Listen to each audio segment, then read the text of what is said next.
Rio, setelah buat aplikasi mobile jadi produk nih, lantas kira-kira aktivitas apa aja sih yang dilakukan sama komunitas developer lokal? Oh, banyak banget, Ti. Tapi gini, mendingan supaya adil nih, kita tanya aja sama Mas Dedi Avianto. Kenapa?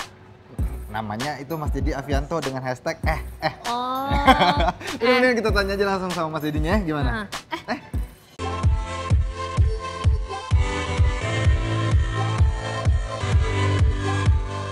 Hai Gadgetholic, perkenalkan saya Dedi. Ya, kalau di teman-teman BlackBerry mungkin lebih dikenal dengan ID Berry. Saya menggunakan BlackBerry sejak 2005, awal user, terus mulai masuk ke konten industri tahun 2009 ya. Jadi akhirnya profesi saya sekarang full time content maker, terutama BlackBerry Themes. Dan Themes ternyata respons di marketnya lumayan menggembirakan, gitu. Jadi sudah bisa menjadi salah satu komoditas lah ya. Jadi kita bisa create something dan monetize melalui Themes. Oke, dulu pertama saya membuat mobile site idberry.com itu tahun 2007 ya kalau nggak salah. Pada saat itu mobile site kita itu menghadirkan info dan tips tentang penggunaan BlackBerry ya, dalam format mobile site. Lumayan dapat respons dari market karena pada saat itu even RIM belum punya mobile site, Telco pun belum punya mobile site. Jadi kita jadi alternatif orang untuk mencari info dan tips tentang BlackBerry di luar milis ya. Karena kita ingin masuk ke Apple, kita nggak bisa pakai nama ID Berry ya, karena ada aturannya partner RIM itu tidak boleh menggunakan embel-embel Berry. Jadi kita ganti menjadi diodinodili.com ya. Orang banyak tanya, apa sih itu? Ya saya simpel aja, mau ganti nama daripada mikir susah-susah, akhirnya saya pakai aja. Kebetulan nama anak saya Dio Dino Dili, jadi kita combine jadi diodinodili.com. Melihat hal tersebut, Dedi Avianto membangun komunitas pembuat Themes BlackBerry. Meski diyakini Dedi, Themes berbeda karakter dengan aplikasi. Namun menurutnya, Themes pun memiliki potensi besar untuk menjadi produk komersial. Nah, terbukti situs idberry.com yang kini menjadi diodinodili.com menjadi salah satu bentuk model bisnis yang sukses di dalam menjual Themes BlackBerry. Selain itu, melalui komunitas tempat di sejumlah kota, Dedi dan rekan seringkali mengadakan pertemuan. Dulu saya pas hanya bermain di Themes, kita sering-sering bikin, kita disebut one day workshop. One day workshop itu kita bikin formatnya sangat casual, tidak pernah berbentuk classroom atau seminar. Kita venue pun di kafe-kafe, kita bikin sangat casual, dan terbukti di situ interaksi sangat tinggi. Yang organize bukan kita, jadi kita gandeng local community. Artinya kita tingkatan engagement juga sangat memudahkan prosesnya. Jadi kita tidak perlu repot mengundang orang karena di tiap local community kan mereka sudah punya member, sudah punya aktif member. Oke, seperti biasa Jagongan menghadirkan narasumber yang inspirasional sekali. Kali ini kita kedatangan om gaul. Om gaul yang udah melanglang buana di dunia digital nih, udah terkenal banget dengan nama akun @idberry atau sering dipanggil Om Ded. Selamat sore Om Ded. Selamat datang di Jagongan. Oke, sekarang kita ngobrol tentang Om Ded atau idberry ini. Dulunya terkenal dengan BlackBerry 10 ya, jadi dia sebagai BlackBerry 10 kreator, dan kemudian sekarang terkenal sebagai mak comblang para developer. Gimana ceritanya? Awalnya sih iseng, jadi kok Themes itu mungkin nggak cuma dari BlackBerry, dia masih pakai feature phone dulu Nokia atau Sony Ericsson, memang sering iseng bikin Themes sendiri. Nah kebetulan pas iseng bikin Themes untuk BlackBerry, pas saat itu juga kebetulan BlackBerry lagi booming, jadi marketnya jadi ada gitu, jadi either di store-nya atau untuk campaign digital juga. Jadi di situ saya lihat potensinya dan ternyata feedbacknya bagus. Jadi kalau kita bicara cerita awalnya saya iseng upload tips gratisan di kredit.com. Suatu saat saya dapat email dengan pakai tanda seru dari adminnya. Saya pikir warning atau apa. Udah baca udah agak males gitu, ternyata oleh si adminnya TechBerry mereka bilang bahwa tim saya yang free itu sayang kalau dibikin free. Misalkan saat itu BlackBerry belum punya App Store yang misalkan untuk direkomend untuk jual di dulu yang apa namanya, ada satu store independen tiba-tiba dilupa namanya. Nah, jual di situ, jadi dikasih tahu. Jadi kalau dulu mungkin proses susah, mungkin direkomendasi oleh BlackBerry-nya jadi gampang. Awal dari situ, jadi tiba-tiba mendapatkan peluang dari BlackBerry dimonetize ya. Dan hasilnya lumayan untuk skala personal dengan saya sendiri. Boleh tahu berapa nih kalau boleh tahu bocorannya? Kalau pas belum masih rajin-rajinnya bisa sampai sebulan ke $2,000. $2,000 luar biasa. Dan akhirnya saya sedikit terkritik bahwa bikin BlackBerry itu kan tekniknya sangat mudah. Akhirnya saya coba jujur teman-teman developer. Dulu saya ke Jogja, karena memang saya asal Jogja, saya balik ke sini kenal beberapa developer, saya challenge mereka.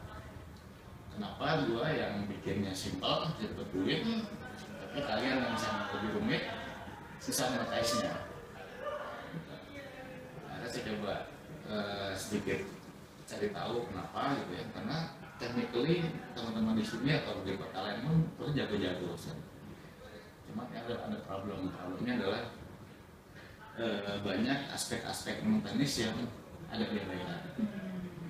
Nah, jadi contoh simpelnya mungkin kalau kita jualan atau upload aplikasi di store itu sebagus apapun aplikasinya, kalau kita abaikan aspek visual, misalnya ikonnya nggak bagus, terus deskripsinya kurang seksi, kurang menarik, orang nggak akan download.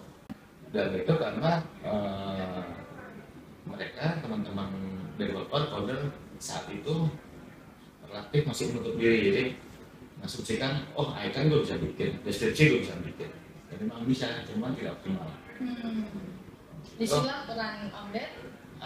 Jadi saya coba kenapa nggak, saya sering pakai istilah kongsi, kenapa nggak kongsian dengan anak-anak jago desain, kenapa nggak kongsian sama anaknya jago nulis, supaya bisa optimal dan supaya lebih optimal. Malah saya menginspirasi mereka itu untuk melibatkan teman-teman desainer atau writer itu dari awal, jadi bukan hanya setelah jadi terus bertolong, karena feelnya nggak dapat dari itu. Jadi pengennya malah dari awal tuh ada pengisiannya, supaya juga secara UI UX-nya terus ceritanya itu juga lebih jadi. Jadi peran Pak Coblangnya di situ ya, menjembatani nih teman-teman coder. Jadi untuk menjual monetize produknya biar lebih optimal. Jadi dulu pernah ada case kita pas tahun Desember 2011, saya sengaja ngumpulin teman-teman komunitas ini. Jadi awalnya dari menurut saya lucu aja, saya sering datang ke sini. Kalau saya memang kebetulan ikut banyak komunitas ini. Tiap kali ngumpul pasti ada teman, saya mulai komunitas A, karena dari teman yang karena kenal saya ikut datang. Nyata sama anak Jogja nggak saling kenal. Besoknya saya mulai komunitas B, ada teman saya juga datang dari kelas lain. Akhirnya sih, loh kok aneh, sama anak Jogja kok yang kenalin saya terus gitu. Akhirnya iseng, Desember 2017 saya bikin kumpulin teman-teman komunitas dulu di On Cafe sih, saya kafe. Ada bacaan, fiksi mini, ada event komunitas yang paling organize di Jamaah, Candong. Saya ngumpulin, saya nggak ngomong apa-apa, cuma saya minta mereka untuk masing-masing 10 menit berisian tentang aktivitas mereka. Saya mereka berkolaborasi sendiri. Iya. Saya cuma ngumpulin, bahkan itu beberapa teman telco kita undang, saya bukan sebagai sponsor, saya nggak mau nonton mereka, jadi datangnya juga sendiri-sendiri semua. berita akhirnya baru mulai ada kalau lo butuh blogger, kalau butuh desain, nggak pernah. Lo butuh teman yang ngebahas, nggak pernah. Kalau kenal kan juga nggak mungkin saling bantu. Oke, nah terus di ID Twitternya nih ada juga bio-nya pernah menang ya BlackBerry Genie Award 2011 dan BlackBerry Elite 2012. Bisa diceritain dikit nggak tentang awardnya? Kayak keren banget. Kalau yang Jamie itu event cuma sekali 2011 aja ya, jadi saya nggak diterusin, tapi juga otomatis juga jadi bangga karena nggak ada saingannya. And I'd like to call up Eddie Berry. Somebody will have to take his picture for him. I know he's part of the media as well here. But Eddie Berry is one of the leading community enthusiasts in the world. And he's been rallying a lot of people around team development and now Webworks. So great to have you here. Thank you very much. Jadi terus BlackBerry mereka melihat siapa yang berkontribusi terhadap BlackBerry. Jadi itu macam-macam. Ada the best apps, ada the best developer. Nah kalau saya dapatnya di komunitasnya. Jadi karena dulu juga awalnya sebelum bikin tim juga yang membuat komunitas BlackBerry pertama tahun 2005 juga saya. Dulu kan kita emang semangat aja yang nggak dibayar, nah ini karena semangat ada dapat uangnya. Nah terus kalau yang BlackBerry pada tahun awal 2012 itu kebetulan saya punya ide untuk bikin BlackBerry Casual Meetup, jadi keliling ke 5 kota. Karena saya selama ini kan kalau dari BlackBerry developer itu sangat teknikal, jadi mau mereka bikin meetup gitu. Saya juga yang datang founder bener-bener yang sorry itu sih yang nerd yang gitu kan juga viralnya nggak jalan gitu. Dan kalau materinya teknis juga sebetulnya menurut saya nggak terlalu penting karena mereka pun udah jago-jago gitu. Saya ngusulin BlackBerry Casual Meetup, jadi di situ pada saat kita meetup itu nggak cuma teknisnya, tapi ada non teknisnya gitu. Bahkan saya ngajak ada teman yang jago personal branding di Donita, dia ngasih sharing tentang personal branding karena saya melihat teman-teman developer ini perlu personal branding. Cuma kita jago bikin, nggak ada yang tahu. Cuma kan yang tahu cuma orang tua doang atau teman dekat. Brand nggak tahu, agensi nggak tahu. Apalagi sekarang zaman sosial media kan dengan mudahnya mereka makan Twitter, Facebook. Nah itu kan ada cara-caranya. Itu terus kita ajarin gimana cara monetize-nya. Monetize-nya macam-macam, bisa kita bikin premium atau kita jual ke brand, seperti itu. Katanya awalnya saya diundang ke Orlando, tadinya 2 orang saya dari Bandung. Tapi terus saya fight ke sana dan minta semua pengamennya harus ada karena yang digital bukan kita berdua doang, karena semua pengamennya diberangkatin ke sana.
Pada bulan September 2012 juga pas BlackBerry mengumumkan ada program elit, terus baru berdua saya dan Ibnu diangkat jadi BlackBerry Elite.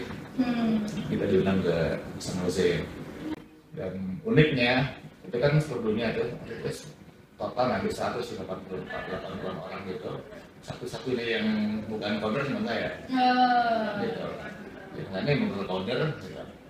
Jadi malah pas meetup memang saya jadi kayak jadi alien di sini gitu. Tapi jadi unik karena mereka bisa mengapresiasi bahwa untuk mendevelop developer community itu harus orang coder gitu. Yang penting ngerti prosesnya.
From Amsterdam. Very nice. Very cool. I like that. Good. It's a simple accessory. It's useful. It looks scary. Do you mind if I do it once again because I missed the shot? No problem. Okay, we got cheers. Cheers, Rocker 10. All right. Thanks for all the great stuff you do. Congratulations. Daddy, Hi, this is me and Alex. how are you? Now, is this live or is this a video? Video.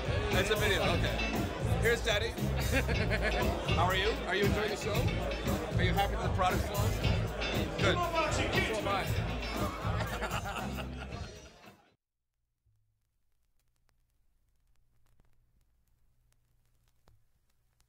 Kalau sekarang sendiri kegiatannya apa nih setelah Terus pada 2013 selalu fokus untuk develop mainan-mainan baru dengan memanfaatkan ya fungsi-fungsi teman-teman yang selama ini sudah kelihatan, kita sering kerjasama, kita juga bikin produk. lagi bikin project apa nih sebenarnya? Cuma bikin aplikasi, kemarin yang kita sudah jalan itu kita bikin social play.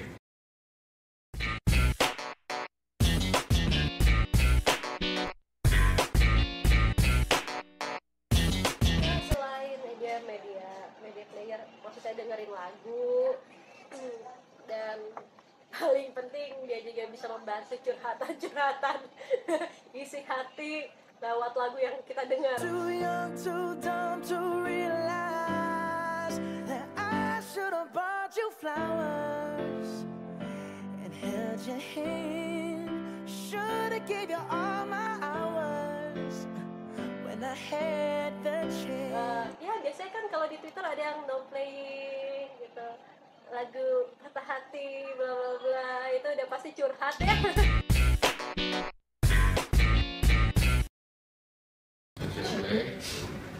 Itu idenya pengen menjadi sebuah template kolaborasi karena uniknya kecil play itu ya idenya awal dari saya, terus saya pakai teman-teman di awalnya emang di Twitter dari teman-teman gitu, akhirnya untuk desain dan project manajemennya itu teman-teman Jogja ya timnya Fahri,